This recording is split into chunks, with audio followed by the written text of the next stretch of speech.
सकाळी सकाळी तयारी करून निघलो फिरायला. बोललो चला जाऊ. मोठ्या घरी आलो तर वहिनी कपड्याला काकरीसारखे आपटीत होती. पुढे येऊन बघतो तर ह्यो बाहुबली दिसला. गाडी करा बघून मी लगेच कापरा उचलला आणि गाडीची तयारी करायला बी लागलो.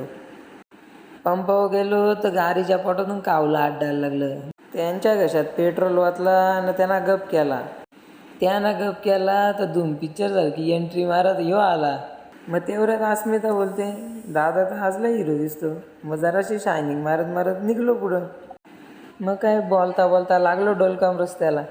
तेवढ्यात अस्मीने मोठा प्रश्न विचारला, पाऊस का पडतो? मग मी पण बोललो, पाऊस आला आहे म्हणून पाऊस पडतो. तेवढ्यात मागून बोलते का गाडीचा पॉट भरला, आता मला पण भूक लागली. मग थांबलो गोपाल बाबाच्या धाब्यावर.